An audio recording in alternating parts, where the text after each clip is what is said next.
नमस्कार मंडळी, Ram Ram. Welcome back to my new blog. तर आजच्या ब्लॉगमध्ये ही जी नवीन तुम्हाला कढई दिसते ती मी कालच परचेस केलेली आहे आणि ऑफलाईन घेतलेली आहे. तुम्हाला ऑनलाईन हवी असेल सेम टू सेम कढई आहे, तशीची क्वालिटीची कढई आहे ती मिळून जाईल. तर त्याची लिंक मी डिस्क्रिप्शन बॉक्समध्ये देईन आणि यावरती प्रॉपर व्हिडिओ मी बनवलेला आहे, शॉर्ट व्हिडिओ बनवलेला आहे की कढई कशी आहे, जेवण त्यामध्ये कसं होतं, चिकटतं की नाही, या सगळ्या गोष्टी इन डिटेल मी मेन्शन केलेल्या आहेत. आणि जेवण करून आम्ही कामाला लागलो होतो आणि आज जेवणामध्ये फक्त वांग्याची भाजी आणि भाकरी बनवली होती.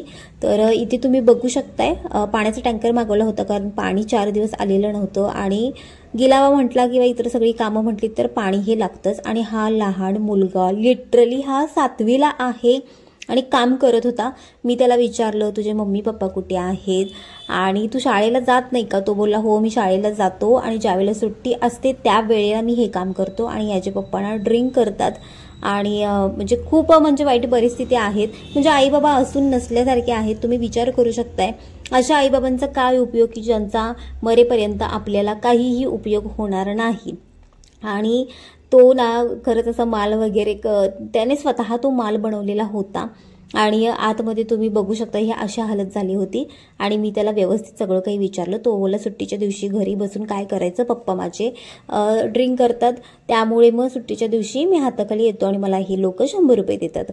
तर असा हा विषय झालेला होता. आणि तुम्ही बघू शकता खिडकीतून सुद्धा तो दिसतो. इतक्या लहान वयात काम करणं खरंच खूप जास्त काय म्हणतात त्याला, याच्यासारखी लाजिरवाणी गोष्ट नाहीये. जर असंच करायचं असतं म्हणजे मग मुलांना जन्माला घालायचंच नाही ना. हा माझा म्हणजे काय म्हणतात असा माझा विचार आहे. हे खूप चुकीचं आहे. आईबाबांचं कर्तव्य असतं की मुलं आपल्या पायावर उभी राहतील तोपर्यंत त्यांना सपोर्ट करणं, पण हे खूप वाईट आहे. ठीक आहे, आता आतलं सगळं काही साफ वगैरे करून घेतलं आणि या भिंतीचा जो कलर आहे तो त्यांनी काढायला सांगितला होता. कलरवरती गिलावा बसत नव्हता, त्यामुळे निलेश कलर इथे घासून काढत होते. तुम्ही बघू शकताय निलेश सुद्धा अजिबात बसत नव्हते, काही ना काहीतरी त्यांचं सुरू असायचं आणि ते बसले ना की पेंगायला लागतात, त्यांना लिटरली झोप येते. आणि निम्म्यापर्यंत गिलावा झालेला आहे. आता पूर्ण गिलावा झाल्यानंतर सुद्धा मी पुढे तो व्हिडिओ तुम्हाला दाखवेन. अजून फरशी वगैरे सगळं काही राहिलेलं आहे. आता हा दरवाजा जो आहे तो कट करून घ्यायचा होता, कारण हा मध्ये मध्ये येत होता. दरवाजा लावताच येत नव्हता, लागतच नव्हता, म्हणून हा दरवाजा ग्राइंडरने निलेशने कट करून घेतला. आणि तुम्ही बघू शकताय इझिली अगदी परफेक्टमध्ये कट करून घेतलं, कारण त्यांच्या हातामध्येच हे सगळं बसलेलं आहे. आणि अगदी व्यवस्थित एका रेषेमध्ये आखूण वगैरे न घेता व्यवस्थित कट करून घेतलेलं आहे. आता तुम्हाला ह्या 2-3 दिवसाचे मिक्स व्हिडिओ दिसतील बरं का. आता इथे गिलावा आणि जो कोबा आहे तो झालेला आहे आणि इथे लकीला काही आधीमध्ये यायचं असतं. आणि इथे मी सगळं काही पाणी वगैरे मारून घेतलेलं होतं. नदीला पाणी आलं होतं 4 दिवसानंतर, नदीचं पाणी आलं होतं चावीला. आणि इथे मी पाणी भरून घेत होते आणि हे सगळं स्वच्छ सुद्धा करायचं होतं, कारण गिलावा केल्यानंतर ना कोब्यावरती खूप सारा माल जो होता तो पडलेला होता. म्हणजे सिमेंट वाळू वगैरे पडलेली होती, तीच मी क्लीन करून घेत होते, कारण पायाला ते खरखर लागत होतं. आणि मध्ये मध्ये पाणी सुद्धा मी मारत होते. तर 2 ते 3 वेळेला मी पाणी मारून सुद्धा घेतलं. आणि आधीची रूम कशी होती आणि आत्ताची तुम्ही बघू शकताय. आता ही मधली जी खिडकी आहे तुम्हाला दिसते ती लाकडी होती आणि पूर्ण कुजली होती पावसाच्या पाण्यामुळे, त्यामुळे ती काढून घेतली आम्ही आणि सिमेंटची खिडकी जी आहे ती बसवली. आता इथे प्रॉपर बांधकाम करण्यासाठी काहीच प्रॉब्लेम नाही आहे, पण एकतर आहे अतिक्रमणची जागा आणि यामध्ये बांधकाम जर केलं आणि समजा जर भविष्यात निघलं तर अवघड होईल, त्यामुळे रिस्क घेणं खूप जास्त चुकीचं आहे. आणि असं नाही की बाबा आम्हाला प्रॉपर जागा नाही, आमच्या शेतामध्ये प्लॉटिंगची जागा आहे, तिथे सुद्धा आम्ही घर बांधू शकतो, पण तिथे वस्ती वगैरे काही नाहीये आणि तिथे राहणं सुद्धा थोडंसं माझ्यासाठी रिस्की आहे. निलेश आणि आई काही इझिली राहतील, पण निलेश बाहेरगावी गेल्यानंतर माझा अवघड होईल, त्यामुळे तिथे सुद्धा आम्ही बघू आता ज्यावेळेला बांधीन काय करेल, काय होणार काय नाही होणार हे तर तुम्हाला व्हिडिओच्या मार्फत समजत जाईलच. आता इथे सगळा जो काही वाळू आणि सिमेंट वगैरे पडलं होतं ते व्यवस्थित मी सगळं काही क्लीन करून घेतलेलं आहे. आणि पाणी मारेल ना तसं ते पडतच होतं, त्यामुळे ते सारखं सारखं क्लीन करून घ्यावं लागत होतं. आणि कधी नव्हे ते माझ्यामध्ये मी आज इतकं काम केलं असेल खरंच, म्हणजे लग्न झाल्यापासून या 10 वर्षामध्ये इतकं काम केलं असेल मी. नाहीतर माझ्या घरी आम्ही 2च टकले आहोत आणि त्यामुळे फार काही काम नसतं. आणि निलेश सुद्धा मला हे फार असं नाही करू देत, कारण त्यांना सुद्धा माहिती आहे मम्मीच्या घरी मी काहीही केलेलं नाहीये. त्यामुळे त्यांना सुद्धा असं वाटतं की बाबा तू इथे सुद्धा तशीच राहावीस जशी तू तुझ्या मम्मीच्या घरी होतीस. ठीक आहे, असो. आता इथे मी बाहेर सुद्धा कोबा करून घेतलेला आहे बरं का. प्रॉपर हे सगळं जे शूट आहे ते सगळं काम झाल्यानंतर मी प्रॉपर एक व्हिडिओ त्यावरची सुद्धा बनवणार आहे. आता पाणी आहे तोपर्यंत बाहेरचा कोबा जो आहे तो मला धुवून सुद्धा घ्यायचा होता. खूप जास्त वाळू पडली होती, सिमेंट पडलं होतं आणि खूप अवघड जात होतं. आणि असं जो पाणी जाण्यासाठी असं ढाळ केलेला आहे तुम्ही बघू शकताय. तर इथे हे सुद्धा जे व्यवस्थित असं क्लीन करून घेतलेलं आहे.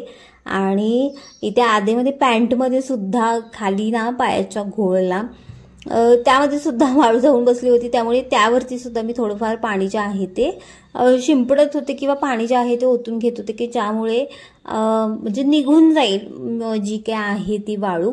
आणि असं या पद्धतीने आधी तर तुम्हाला माहिती होतं इथे घोट्यापेक्षाही जास्त पाणी होतं. इथून जाणं म्हणजे अवघड झालं होतं. पलीकडे जायचं, टॉयलेट आमचं तिकडे आहे, तिकडे जायचं म्हटलं की अवघड व्हायचं. पण आता इझिली आम्ही जाऊ शकतो, येऊ शकतो. बोरून वगैरे टाकून घेतलेलं आहे, सगळं क्लीन करून घेतलेलं आहे आणि व्यवस्थित सगळं काही बऱ्यापैकी जिथल्या तिथे करत आणलेलं आहे. अजून थोडं काम बाकी आहे. तर आज सुट्टी होती, या सगळ्यांना घेतलेली होती त्यांनी, त्यामुळे मग म्हटलं की आज आपण व्हिडिओ जो शूट केलेला आहे तो व्हॉइस ओव्हर करून टाकून देऊयात म्हणजे अपलोड करूयात म्हटलं व्हॉइस ओव्हर करून वगैरे. आणि आजच व्हॉइस ओव्हर करते आणि आजच अपलोड सुद्धा करते आणि पब्लिक सुद्धा करते. आणि इथे लकीचं बघू शकताय, लकीला कॅमेरा ऑन केलेलं समजतं बरं का.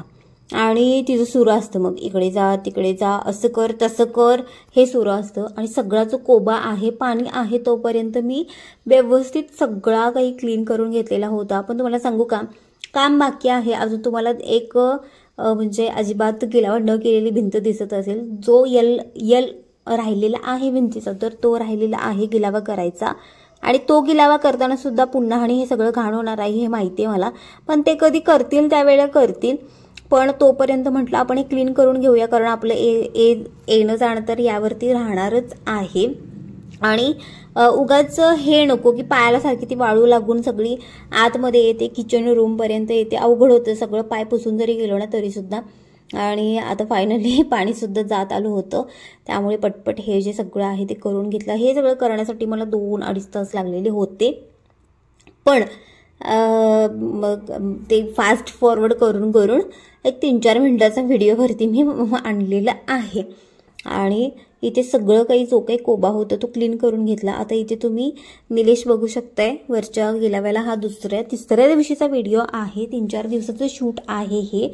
आणि इथे पाणी मारून घेत होते, कारण पाणी तर मारणं खूप जास्त गरजेचं आहे. आणि पाणी एक येत नाही रे देवा, काय करायचं, टँकर मागवावा लागतो, काही पर्याय नाहीये. आणि इथे निलेश पाणी मारून घेत होते. आणि जी मी खिडकी तुम्हाला दाखवली होती तर तिचं अजून थोडंसं बांधकाम जे आहे ते राहिलेलं आहे. आणि बाहेर सुद्धा पाणी मारून घ्यायचं होतं. आणि हा तर दुपारचा व्हिडिओ आहे बरं का, जो मी मागाशी दाखवला आतून शूट केला होता तो सकाळचा होता, हा दुपारचा आहे. आणि आधी तर तुम्ही बघितला गेल्या व्हिडिओमध्ये की कसं दिसायचं, आणि आता सुद्धा तुम्ही बघू शकता गिलावा वगैरे केल्यानंतर व्यवस्थित दिसतं, छान दिसतं. फिनिशिंग वगैरे ते तर आहेच, त्यात काही वादच नाही आहे, तर छान दिसतं. आणि याचा प्रॉपर एक व्हिडिओ मी नक्की बनवेन. आता ही खिडकी बघू शकता, या खिडकीला दरवाजा आणलेत पण बसवायचे आहेत. आणि या पद्धतीने आंघोळ घ्यायच्या वेळेला ह्या पद्धतीने पॅक करावं लागतं, कारण ती ओपन आहे, अवघड होतं आंघोळीसाठी. त्यामुळे या पद्धतीने मी पॅक करून घेते आणि आंघोळ घेते सकाळची आणि संध्याकाळची सुद्धा. तर ठीक आहे, आजच्या व्हिडिओमध्ये हे इतकंच. तर आजचा जो लॉंग व्हिडिओ होता, सारखा मिनी ब्लॉग म्हणून मिनी ब्लॉगच तोंडामध्ये येत होतं, तर लॉंग व्हिडिओ जो होता तो कसा वाटला मला कमेंट करून नक्की सांगा. आणि ह्या सगळ्याचा एक प्रॉपर व्हिडिओ मी नक्की बनवेन. तर भेटूया नेक्स्ट ब्लॉगमध्ये, तोपर्यंत बाय.